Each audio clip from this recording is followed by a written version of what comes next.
بدل ما فيه من العوج يا رسول الله يا رفيع الشان والدرج وجهك الميمون حجتنا يوم تأتي الناس بالحجج يا رسول الله يا رفيع الشان والدرج فجزاك الله خير الجزاء يا منير الكون بالبلج يا رسول سلام عليك يا رفيع الشان أهل بيت المصطفى الطهري هم أمان الأرض فالذكري يا رسول الله يا رفيع الشان والدرج رب فانفعنا ببركتهم واهدنا الحسنى بحرمتهم يا رسول الله يا رفيع الشان والدرج وأمتنا في طريقتهم ومعافتهم من الفتن يا رسول سلام عليك يا رفيع الشان والدرج اللهم صل وسلم وبارك عليه. Bismillahirrahmanirrahim. Assalamualaikum warahmatullahi wabarakatuh. Bismillahirrahmanirrahim. Alhamdulillahirabbil alamin. Allahumma salli wa sallim ala sayyidina wa maulana Muhammadin miftahi babi rahmatillah adada ma fi ilmillah salatan wa salaman daimin bidawami mulkillah wa ala alihi wa sahbihi wa man walah wa la hawla wa la quwwata illa billahil alil azim. Subhanaka la ilma lana illa ma 'allamtana innaka antal alimul hakim. Rabbi shrah li sadri wa yassir li amri wahlul 'uqdatam min lisani yafqahu qawli. Amin ya rabbal alamin. Amma ba'd. Alhamdulillahi rabbil alamin. Para jamaah hadirin hadirat jamaah Masjid Al-Iqbal yang dimuliakan Allah Subhanahu wa taala. Bersyukur alhamdulillah di malam hari ini di waktu antara maghrib dan isya ini kita semua masih ditakdir oleh Allah taala untuk dapat duduk kembali di dalam kajian daripada hadis-hadisnya Rasulullah sallallahu alaihi wasallam, dan semoga hadis yang kita dengarkan nanti Allah Ta'ala jadikan sebagai ilmu yang manfaat fid dini wad dunya wal akhirah. Amin amin Allahumma amin ya rabbal alamin. Para jamaah yang dimuliakan Allah Subhanahu wa taala, hadis yang akan kita baca ini adalah hadis yang diriwayatkan oleh Sayyidina Abu Hurairah. Sayyidina Abu Hurairah ini merupakan sahabat Nabi yang termasuk sahabat yang paling banyak meriwayatkan hadis-hadisnya Rasulullah sallallahu alaihi wasallam. Abu Hurairah itu nama aslinya adalah Abdurrahman bin Sakhrin. Iya. Kemudian julukan beliau atau kunyahnya beliau yaitu adalah Abu Hurairah. Namanya adalah Abdurrahman bin Sakhrin. Julukannya Abu Hurairah. Nah, dikatakan Sayyidina Abu Hurairah radhiyallahu an, beliau mengatakan annahu sami'an nabiyya sallallahu alaihi wasallam yaqul, bahwasanya Sayyidina Abu Hurairah itu pernah mendengar Nabi sallallahu alaihi wasallam yaqul, Nabi bercerita. Ya, Nabi bercerita. Ini kebetulan hadis yang akan kita baca ini Nabi mengkisahkan keadaan umat terdahulu. Ya, Nabi mengkisahkan keadaan umat terdahulu. Nabi katakan inna thalathatan min bani Israel abras wa aqra wa a'ma. Nabi mengatakan bahwasanya ada tiga orang dari golongan Bani Israel. Orang yang pertama abros. Abros itu kulitnya belang. Ya, abros itu kulitnya apa? Kulitnya belang. Ada yang putih, ada yang hitam, belang, penyakit kulit ini. Ini orang yang pertama. Kemudian orang yang kedua Nabi katakan aqra. Nah, apa itu aqra? Aqra itu botak. Nah, aqra itu apa? Botak, gundul. Gundulnya ini bukan karena dicukur, tapi karena penyakit, memang tidak tumbuh rambut di kepalanya. Jadi dari kecil memang sudah aqra, sudah gundul ini orang ini. Kemudian orang yang ketiga a'ma, yaitu adalah orang yang matanya buta. Iya, Nabi menceritakan ada tiga orang daripada golongan Bani Israel. Yang pertama terkena penyakit kulit belang, kemudian yang kedua terkena penyakit botak, kemudian yang ketiga terkena penyakit buta. Aradallahu ayyabtaliyahum faba'atha ilaihim malaka. Maka Nabi menceritakan ketika itu Allah Ta'ala itu ingin untuk menguji mereka, tiga orang ini. Maka Allah mengutus kepada mereka malakan, seorang malaikat, fa'atal abros. Malaikat itu datang ke orang yang pertama yang terkena penyakit belang. Datang ke orang yang pertama terkena penyakit belang.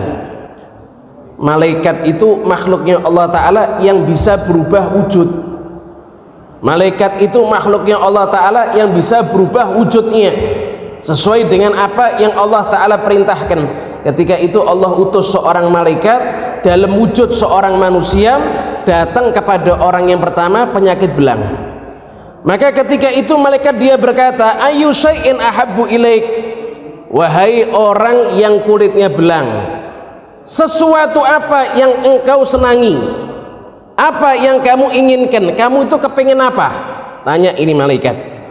Maka ketika itu orang yang belang dia mengatakan launun hasan wa jildun hasan wa yadhhabu anni alladhi qad qadarani annas.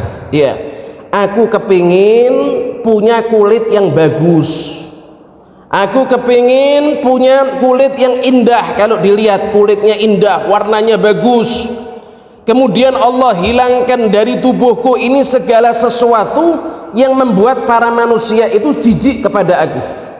Terus terang aku tidak punya teman karena setiap orang jijik sama aku. Yang aku inginkan Allah kasih saya punya kulit yang bagus, iya, kemudian warnanya juga bagus, kemudian apa yang membuat orang jijik sama aku dihilangkan sama Allah Ta'ala. Maka ketika itu malaikat itu mengusap orang tersebut, fadhahaba anhu qadaruhu wa utiya launan hasanan wa jildan hasanah. Maka malaikat itu dia mengusap wajah orang tersebut, sekujur badan diusap sama malaikat. Maka setelah diusap sama malaikat, subhanallah, iya, hilang segala sesuatu yang membuat orang jijik. Tiba-tiba kulitnya jadi bagus, warnanya indah kalau dilihat, berkat diusap sama siapa ini? Malaikatnya Allah Ta'ala. Iya. Maka setelah orang tersebut sudah dikasih kesembuhan sama Allah Ta'ala, kulitnya sudah bagus, malaikat dia bertanya kembali, fa ayyul mal ahabbu ilaik, kamu itu kepingin punya harta apa? Ya, kamu itu ingin punya harta apa? Tanya malaikat. Maka ketika itu orang yang belang ini dia mengatakan al-ibil, saya kepingin ternak unta. Nah, saya kepingin ternak unta. Maka ketika itu diberikan kepada orang yang belang tadi naqatan usyara, seekor unta betina yang sedang bunting. Ya, maka malaikat itu memberikan kepada orang tersebut seekor unta betina yang sedang hamil. Ya, seraya setelah diberikan, malaikat dia berdoa, barakallahu laka fiha, semoga Allah memberkahi kamu di dalam unta yang kamu punya ini, semoga diberkahi unta kamu sama Allah Ta'ala. Nah, iya.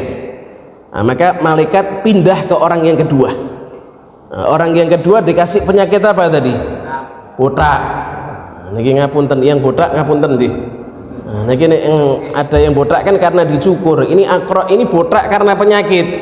Memang tidak tumbuh yang namanya apa? Rambut. Malaikat pindah ke orang yang kedua, orang yang botak. Malaikat bilang, ayu syai'in ahabbu ilaik, orang botak, apa yang kamu inginkan? Maka orang botak itu dia mengatakan, sya'run hasan wa yadhhabu anni hadzal ladzi qadarani nas. Aku kepingin punya rambut yang bagus, kemudian aku kepingin dihilangkan segala sesuatu yang membuat orang jijik sama aku, kata orang botak ini. Maka subhanallah, malaikat itu ngelus-ngelus kepalanya. Nah, nanti yang botak coba kepalanya dilus-lus ini. Nah, insya Allah kesirap nanti ini. Nah, iya, diusap sama malaikat itu kepalanya. U'tiya sya'ran hasana, subhanallah, tumbuh di kepala yang diusap sama malaikat itu, tumbuh rambut yang indah, tebal, indah. Berkat diusap sama siapa ini? Malaikat. Maka ketika itu malaikat dia bertanya, fa ayyul mal ahabbu ilaik, kamu kepingin punya harta apa wahai orang botak? Iya. Maka ketika itu orang tersebut dia mengatakan, al-baqar, saya kepingin ternak sapi. Ya, saya kepingin ternak sapi. Fa'utiya baqaratan hamilan, maka malaikat itu memberikan kepada orang tersebut seekor sapi betina yang sedang bunting. Ya, seraya malaikat dia mendoakan, semoga sapimu ini diberkahi sama Allah Ta'ala. Nah, iya. Akhirnya orang yang kedua sudah sehat dia. Pindah ini malaikat ke orang yang ketiga. Orang yang ketiga, orang yang apa ini? A'ma, orang yang buta. Maka sesampainya malaikat di hadapan orang yang buta, malaikat tanya, ayu syai'in ahabbu ilaik, kamu kepengen apa wahai orang yang buta? Maka ketika itu orang buta dia mengatakan, ayyardallahu ilayya basari fa ubsira bihin nas. Kalau kamu tanya sama saya apa yang saya inginkan, saya kepingin kalau Allah Ta'ala itu mengembalikan pandanganku, mengembalikan mataku, supaya aku ini bisa melihat wajahnya manusia. Ya, itu yang saya inginkan, kata orang yang buta itu. Famasahahu, maka malaikat mengusap matanya. Maka setelah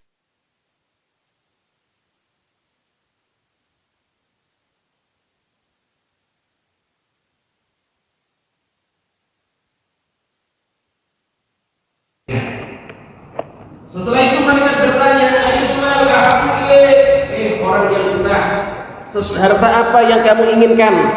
Kamu kepingin harta apa kamu? Tanya ini malaikat. Maka orang yang buta dia mengatakan, al-ghanam, saya kepingin ternak kambing. Nah, ya, saya kepingin ternak kambing. Maka ketika itu malaikat tersebut dia memberikan kepada orang buta syatan walidan, seekor kambing betina yang sedang hamil. Ya, seekor kambing betina yang sedang hamil. Sambil malaikat dia mendoakan, semoga hartamu ini diberkahi sama Allah Subhanahu wa Ta'ala. Subhanallah, malaikat pergi. Subhanallah, berkat doanya malaikat, itu orang yang kulitnya belang yang dikasih apa tadi? Unta. Itu berkat didoakan sama malaikat, tidak butuh waktu yang lama, untanya itu berkembang biak, sampai dikatakan satu lembah di daerahnya dia penuh dengan untanya. Orang yang punya sapi juga sama, tidak butuh waktu yang lama, subhanallah, sapinya berkembang biak, sapinya menjadi banyak, satu lembah di daerahnya penuh dengan sapinya. Mendadak jadi juragan unta, jadi juragan sapi. Iya. Orang yang ketiga juga sama, yang buta tadi, subhanallah, diberkahi sama Allah Ta'ala, kambingnya itu berkembang biak dengan pesat sampai satu lembah itu penuh dengan kambingnya. Subhanallah. Nah, ini Allah mau menguji. Ya, Allah mau apa? Allah mau menguji. Maka setelah 3 orang ini sudah sehat dan menjadi orang yang kaya raya, menjadi orang yang melimpah hartanya, melimpah ruah. Wah, masya Allah, kalau sapi itu sealun-alun penuh dengan sapinya, itu kira-kira duitnya berapa itu? Sapi itu harganya berapa satunya ini? 20 juta, 15 juta ke atas harganya itu. Ini satu lembah di daerahnya dia penuh dengan unta, sapi dan juga kambingnya. Iya, jadi kaya raya 3 orang ini. Maka subhanallah, Allah Ta'ala utus lagi itu malaikat untuk menguji 3 orang ini. Allah utus itu malaikat datang kepada mantan belang orang pertama. Mantan apa? Sekarang kan sudah belang dia. Ini kan mantan belang ini. Cuma ketika malaikat itu datang kepada mantan belang, itu dalam rupa sebagai orang yang juga kena penyakit belang. Malaikat itu datang dengan rupa seorang yang terkena penyakit belang. Maka ketika itu malaikat yang menyerupai orang yang terkena penyakit belang datang kepada mantan penyakit belang. Malaikat bilang, rajulun miskin qadin qata'at bi al-jibal fi safari fala balagha li al-yawm illa billah thumma bika as'aluka billadhi a'taka al-lawn al-hasan wal jild al-hasan wal mal ba'iran atabalaghu bihi fi safari. Malaikat dia bilang, wahai saudaraku, saya ini adalah orang miskin. Ya, ini dalam rupa malaikatnya orang yang apa ini? Belang. Ya, wahai saudaraku, saya ini adalah orang miskin. Saya ini adalah seorang musafir yang kehabisan bekal. Saya sudah tidak punya ongkos lagi. Maka di hari ini tidak ada yang bisa menolong saya kecuali Allah dan kamu. Kecuali Allah dan kamu.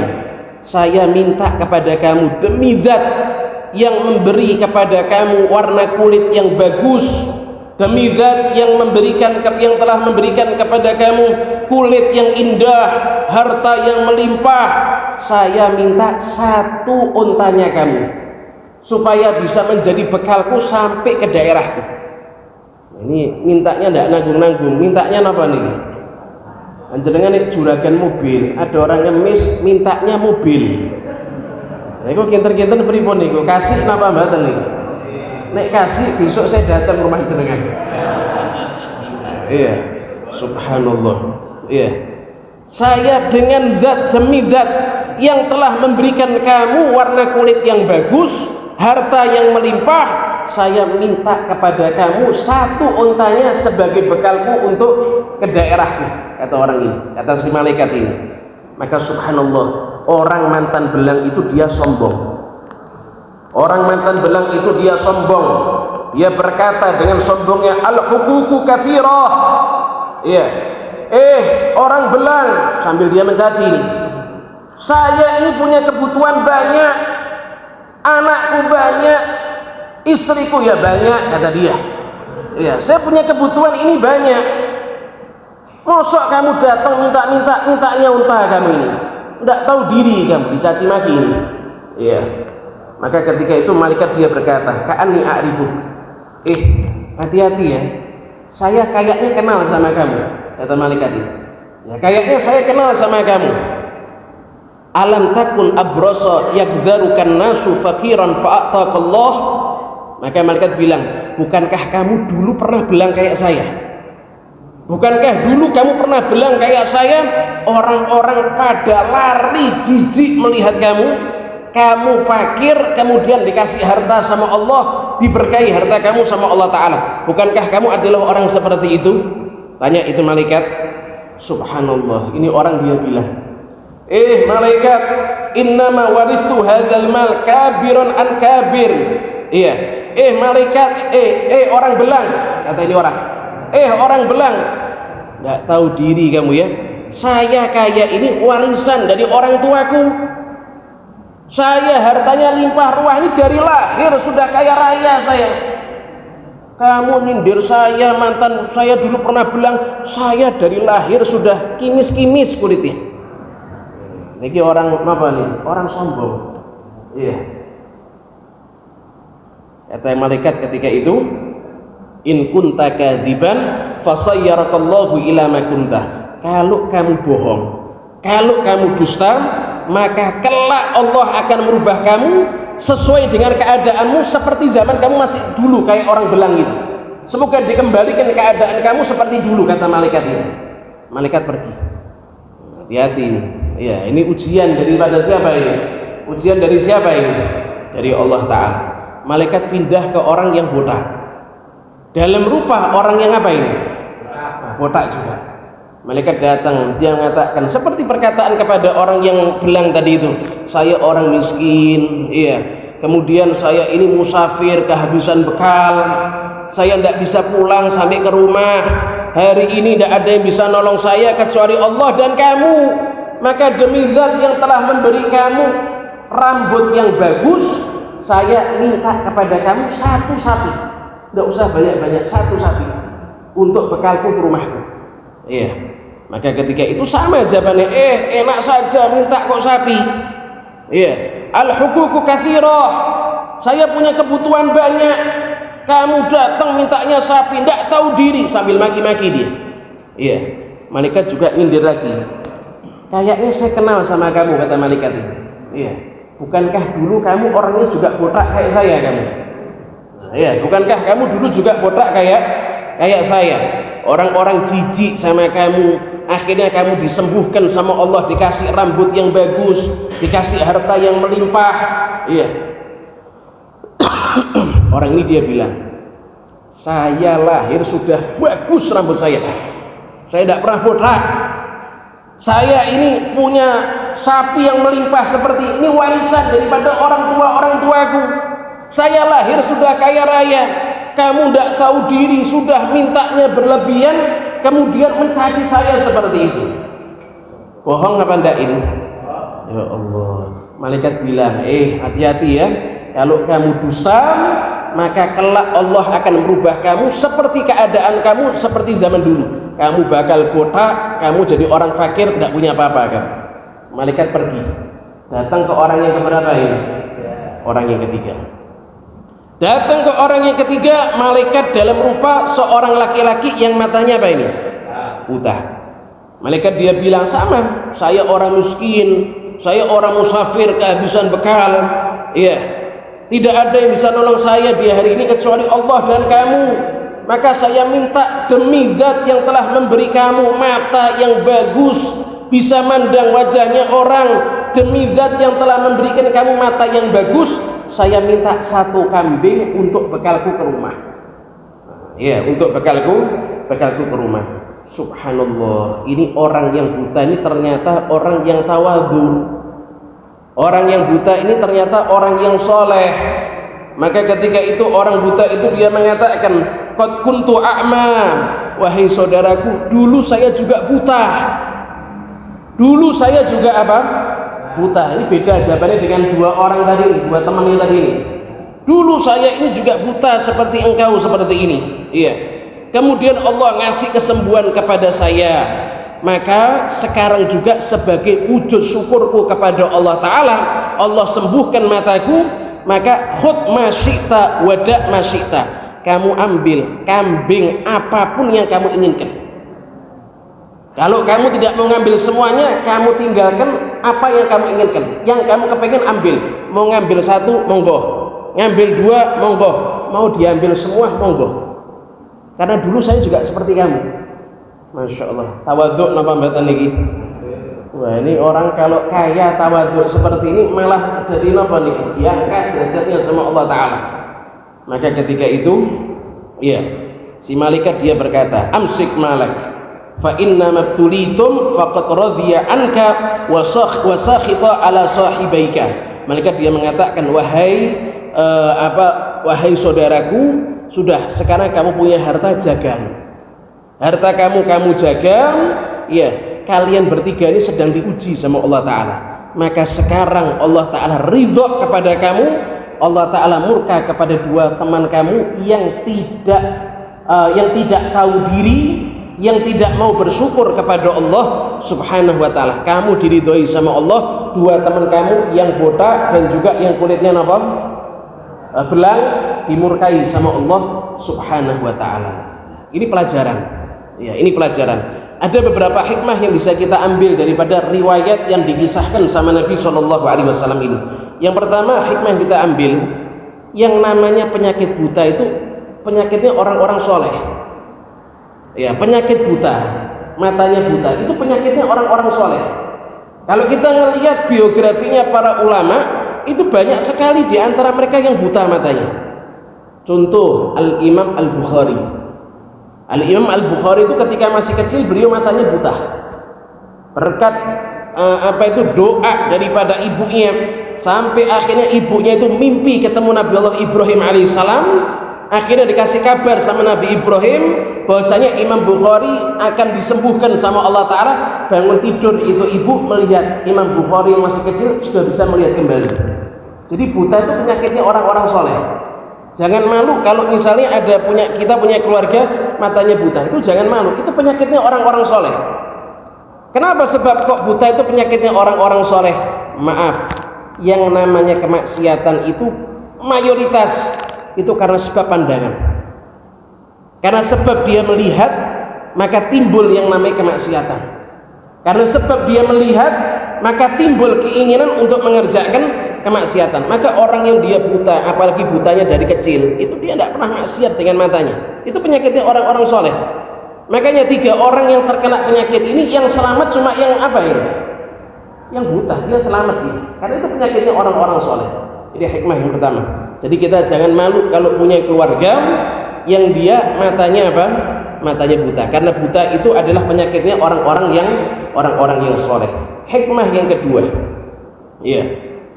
Kalau ada orang datang minta-minta sama kita, kalau ada pengemis datang kepada kita, jangan ditolak mentah-mentah, apalagi dibentak. Iya. Kenapa? Sebab bisa jadi itu siapa itu?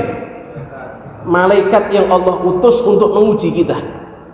Syukur tidak dikasih harta sama Allah Ta'ala? Ingat tidak sama Allah Ta'ala? Setelah dikasih harta itu masih ingat sama Allah atau lupa sama Allah Ta'ala? Kalau ada orang yang minta-minta, pengemis datang ke rumah kita, jangan kita tolak mentah-mentah. Kalau memang kita tidak mau memberi karena kita tidak punya uang, tidak ada sesuatu yang bisa kita berikan sama dia, maka kita tolak dengan senyuman, kita tolak dengan ucapan yang baik, kita tolak dengan tingkah laku yang bagus, dengan akhlak. Makanya di Al-Quran Allah Ta'ala melarang kita, wa ammasaila fala tanhar. Iya, adapun kepada orang yang suka minta-minta kepada pengemis, fala tanhar, maka jangan sekali-kali kamu wahai Muhammad membentaknya dia. Tidak boleh. Kita kalau ada orang minta-minta tidak boleh dibentak gitu. Kita tidak boleh bentak gitu. Kalau tidak bisa ngasih karena tidak punya, kita senyum, kita beralasan dengan ucapan yang baik. Jangan kita usir, kita bentak-bentak. Hati-hati. Iya. Bahkan dikatakan Sayyidina Ibrahim bin Adham, ya, beliau adalah seorang yang soleh. Beliau mengatakan, nikmal qaum as-su'al. Beliau mengatakan sebaik-baik kelompok manusia itu adalah para pengemis, kata beliau. Sebaik-baik kelompok manusia itu adalah para pengemis. Bukan maksudnya kalau kita jadi pengemis berarti jadi sebaik-baik orang ya. Bukan gitu maksudnya. Tapi kata beliau, bagi saya sebaik-baik sekelompok orang itu adalah para pengemis. Yahmiluna zadana ilal akhirah, yang mana pengemis itu dia suka mengetuk pintuku. Setiap kali dia mengetuk pintuku, dia meminta kepadaku, maka ketika itu dia sejatinya sedang membawakan bekalku untuk menuju ke akhirat. Orang minta-minta kepada kita, pengemis datang kepada kita, itulah kesempatan kita untuk bersedekah. Sedekah itu yang akan menjadikan bekalnya kita, bahkan bekal yang utama untuk menuju ke akhirat. Tidak perlu kita cari fakir miskin keluar untuk kita sedekah. Subhanallah, didatangkan sama Allah Ta'ala. Ini kenikmatan apa mboten ini? Jenengan punya uang mau sedekah, muter sak kampung belum tentu dapat fakir miskin ini. Muter sak kampung belum tentu mendapatkan orang miskin jenengan. Tapi subhanallah, pagi-pagi rumah diketuk, dibuka fakir miskin, nggak usah repot muter, sudah fakir miskinnya datang. Ini kenikmatan apa mboten? Kenikmatan bagi orang yang beriman, tapi ini kesusahan bagi orang yang napa niki? Niki musibah bagi siapa ini? Orang yang petut. Orang yang napa? Petut. Petut niku napa niku? Bakhil. Wah, niku tiyang bakhil datangi pengemis niku biasanya pura-pura sholat. Nah, ya biasanya pura-pura napa? Pura-pura sholat. A'udzubillahi min dzalik. Saya teringat juga di dalam kitab Irsyadul Ibad. Ya, di dalam kitab Irsyadul Ibad itu juga ada satu cerita yang hampir mirip seperti ini kisahnya. Akhirnya tragis, maknanya gitu, hampir mirip seperti ini. Napa niku? Zaman dahulu ada satu keluarga yang kaya raya. Ada suami, ada istri, ada beberapa anak yang masih kecil. Kaya raya hidupnya, hartanya diberkahi sama Allah Ta'ala. Subhanallah, keluarga ini setiap kali kalau makan, niku makannya bareng-bareng. Makannya itu bersama-sama, satu meja bareng-bareng. Ada suami, ada istri, sama anak-anaknya gitu. Ini kan sudah zaman sekarang sudah jarang ya, keluarga yang kayak gini sudah napa nih? Jarang makan dewe-dewe kalau zaman sekarang ini. Iya. Subhanallah, karena dia orang kaya, maka di atas meja makan itu banyak makanan-makanan yang sebenarnya lebih daripada kebutuhan mereka. Yang makan cuma 5, ternyata lauknya ada 7 misalnya. Iya, ada ayam goreng, ada ikan goreng, ada ayam bakar, ada ini dan sebagainya. Jangan lapar tapi dengan dia. Iya. Subhanallah, pertengahan makan rumah diketuk. Nah, pertengahan makan rumah napa? Diketuk. Maka si istri bilang sama suaminya, "Wahai suamiku, saya tak membuka dulu. Ini siapa yang ngetuk pintu rumah kita ini?" Maka istrinya bangun dari tempat makan, membuka itu pintu. Maka setelah dibuka, ternyata adalah seorang pengemis. Dia mengatakan, "Wahai ibu, saya ini sudah berhari-hari tidak makan. Saya lewat di rumah jenengan, saya kecium ada ayam bakar ini.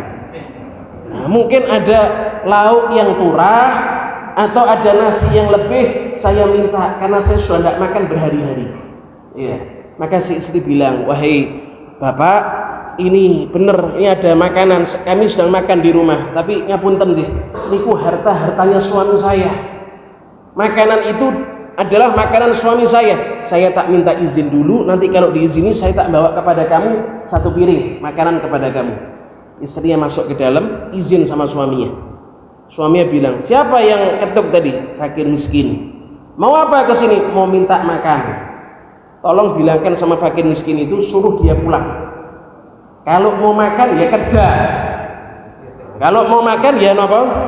Kerja. Enggak kerja minta-minta. Suruh pulang." Istrinya bilang, "Loh suami, ini kan masih ada makanan lebih nih." "Enggak, mau tak habiskan semuanya ini," kata si suami ini. Akhirnya si istri itu dengan berat hati, istrinya itu loman sebenarnya, tapi kan ini hartanya siapa ini? Suaminya, enggak berani ngasih karena bukan hartanya dia. Maka si istri dia minta maaf kepada pengemis, dan akhirnya si pengemis itu dia pulang dalam keadaan hatinya sedih. Nah, iya, dia pulang dalam keadaan hatinya sedih. Subhanallah, setelah kejadian itu Allah Ta'ala ngasih ujian kepada keluarga ini. Suami istri cekcok. Suami istri napa? Cekcok. Karena mungkin jatuh kerjaannya si suami, akhirnya mungkin napa niku cekcok, suka ngamuk-ngamuk. Akhirnya pisah suami istri ini. Ya. Setelah pisah, suami sudah pergi ke daerahnya, istri pulang ke rumah orang tuanya. Maka subhanallah, si istri ini setelah dia masa iddahnya selesai, dia dilamar oleh seorang laki-laki yang kaya raya. Ya, akhirnya dinikah itu si istri sama si suami yang kedua. Anggap aja suami yang kedua. Subhanallah, karena suami kedua juga orang kaya, ya kalau makan juga nikmat dan lain sebagainya. Ya, ketika makan juga bersama-sama. Subhanallah, ketika mereka sedang makan, rumah diketuk. Ya, rumah napa? Diketuk. Istri napa nih? Kalingan dulu pernah kejadian kayak gini nih. Ya, dulu pernah kejadian kayak gini. Istri bilang, "Wahai suamiku, ini ada yang ngetuk rumah kita, saya tak ngelihat siapa ini." Maka setelah keluar kemudian dibuka, si istri itu dia ngelihat ternyata yang ngetuk adalah seorang fakir miskin, seorang pengemis. Tapi ketika itu dia ngelihat dengan kaget yang luar biasa sampai neteskan air mata. Ya, kenapa sebabnya? Ternyata pengemis ini adalah mantan suaminya. Si pengemis ini adalah siapa? Mantan suaminya tadi itu. Ya, dia nangis, oh ini mantan suamiku ini. Loh kok kamu keadaannya jadi kayak gini gimana?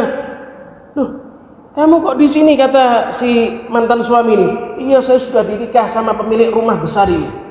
Iya, si suami bilang, waduh saya semenjak cerai sama kamu tambah ndak karuan hidup saya akhirnya ngemis sekarang ini. Iya, minta tolong kalau ada makanan lebih, kata si mantan suami ini. Oh iya, saya tak izin dulu sama suami saya. Nah, iya, akhirnya datang ke suaminya bilang, Pak, wahai suamiku, ini yang minta-minta fakir miskin. Iya, yang minta-minta fakir miskin. Ada apa kok datang ke sini? Mau minta makan nih? Ya sudah, ambil yang banyak, kasihkan sama dia. Nah, kata suami yang kedua ini. Iya. Loh kok kamu nangis kenapa? Nah, kamu kok nangis kenapa kamu ini? Tanya si suami ini. Iya suami, kamu tahu enggak? Yang ngemis ternyata siapa? Mantan suamiku. Iya. Nangis saya sedih. Dulu pernah kejadiannya mirip seperti ini. Dia sombong, dia congkak, yang minta-minta diusir, tidak dikasih makan. Iya, saya teringat dengan kejadian itu sama wajah yang sedih nih istri ini. Si suami bilang, lah kamu tahu enggak yang minta-minta dulu itu siapa? Nah, kamu tahu enggak dulu yang minta-minta kemudian diusir sama suami kamu itu siapa? Siapa? Ya saya. Nah, saya ini yang dulu pernah diusir sama suami kamu. Kaget istrinya. Masya Allah, hidupnya apa nih? Dibalik sama Allah Ta'ala. Wah ini nakuti nih Pak.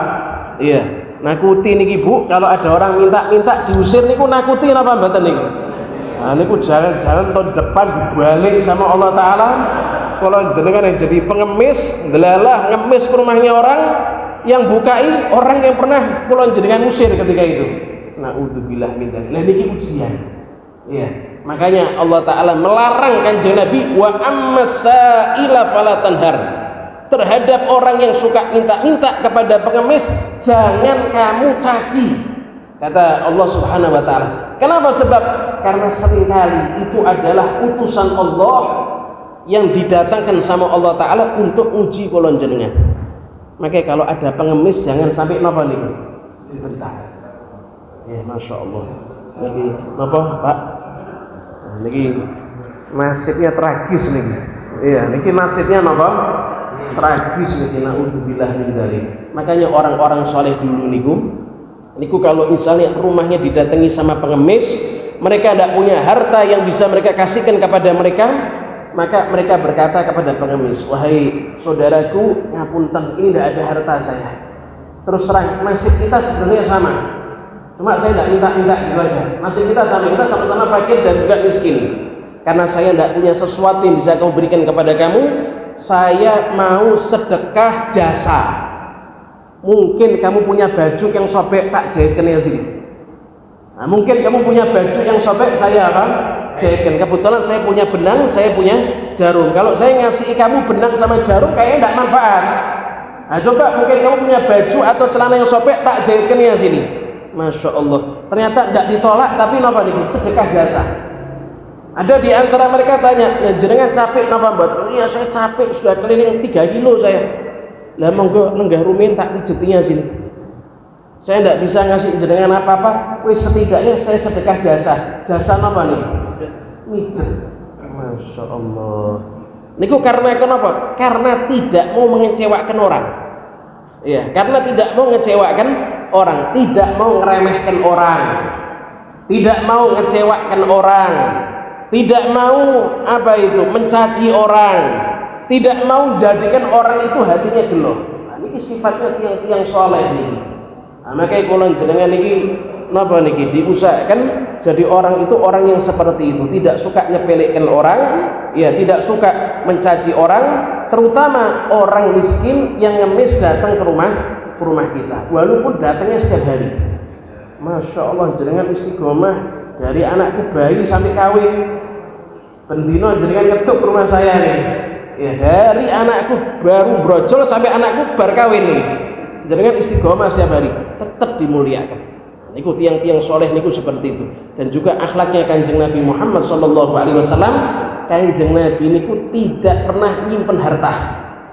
Tidak pernah nyimpen harta, setiap beliau punya harta pasti disedekahkan kepada orang fakir dan juga orang yang miskin. Ini pelajaran kepada kita, bagaimanapun juga yang namanya sedekah itu adalah ibadah yang utama.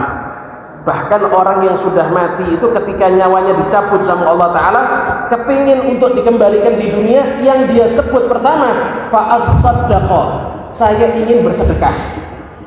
Dia tidak mengatakan fa'usalliya, aku ingin sholat, tidak.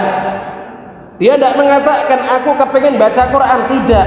Tapi fa'atasaddaqa, aku kepingin bersedekah. Itu orang yang mati dicabut nyawanya sama Allah Ta'ala, dia minta untuk dikembalikan di dunia, awal yang dia sebut kepingin sedekah. Kenapa sebabnya? Dia menyaksikan ketika itu ibadah yang pahalanya luar biasa, itu adalah sedekah di jalannya Allah Subhanahu wa Ta'ala. Masya Allah. Lagi dawuhnya Kanjeng Nabi Muhammad sallallahu alaihi wasallam. Jadi sudah bisa apa tereng, Pak? Kurang 1 menit. Mungkin ada yang mau tanyakan ini. Ada yang mau tanyakan, mungkin ini sudah habis nih. Jadi gitu, Bu, jangan suka ngecewakan orang sih. Punten, apa itu membuat orang hatinya sedih, membuat kecewa hatinya orang itu lebih besar daripada menghancurkan 70 Ka'bah. Ada riwayat mengatakan seperti itu. Dengan mengecewakan hatinya orang dengan ucapan yang tidak baik atau dengan tingkah laku yang baik, sehingga orang itu kecewa, orang itu merasa dilecehkan atau tersindir dan lain sebagainya, itu ada riwayat mengatakan dosanya lebih besar daripada menghancurkan 70 Ka'bah. Kalau Abraha itu baru menghancurkan 1 Ka'bah sudah dibinasakan sama Allah Ta'ala. Nah, kira-kira orang yang menghancurkan 70 Ka'bah itu dosanya seperti apa? Na'udzubillah min dzalik. Makanya hati-hati jangan menjadi orang yang seperti itu.